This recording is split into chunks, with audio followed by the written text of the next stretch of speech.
Сәлем достар, менің парақшама қош келдіңіздер. Бүгін сіздерге таңғы асқа өте дәмді, жеңіл, тез жасалынатын конвертиктердің рецептін ұсынамын. Менің парақшама жазылуды ұмытпаңыздар. Қандай ингредиенттер керек екенін описанияға толық қалдырамын.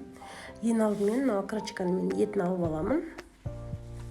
Майдалап турасаңыз да болады, өзіңізге қалай ыңғайлы солай аласыздар.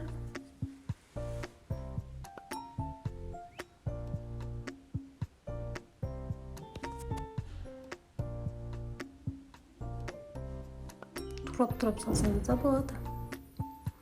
Үстіне майонез қосамыз және кетчуп қосып жақсылап араластырамыз.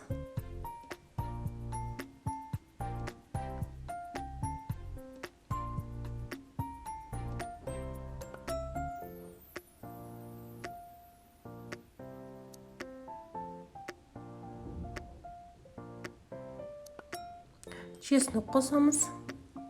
Үшеуін қосып жақсылап араластырамыз. Ал енді лавашымызды аламыз. Менде осындай мексиканский лаваш Big Spice'тен алғам 300 теңгеге. Осылай ораймыз конвертик қылып. Шеттеріне жұмыртқа жағамыз, сол кезде жабысып қалады. Ішіне начинкасын жағып, жоғары жағына жұмыртқа жақсаңдар толығымен жабысады.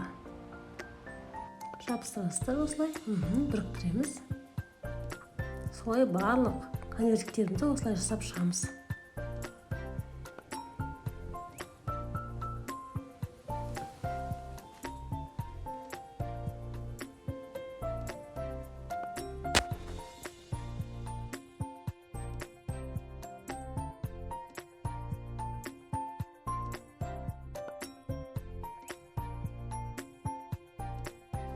Конвертиктеріміз дайын болды. Енді конвертиктердің үстіне жұмыртқаны жақсылап жағамыз.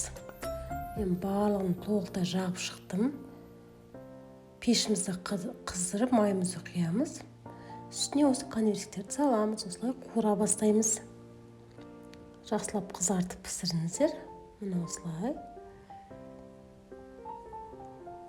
Толықтай қызартып пісіріп алыңыздар. Ашылып кетпейді, уайымдамаңыздар, жұмыртқамен жақсаңыздар, ашылмайды. Міне біздің конвертиктеріміз дайын болды. Өте дәмді, сочный болып шықты. Қыздар, сіздерге ұнайды деген ойдамын. Мен парақшама тіркелуді, лайк, комментарий жазуды ұмытпаңыздар. Ас болсын, сіздермен бірге болған Айман.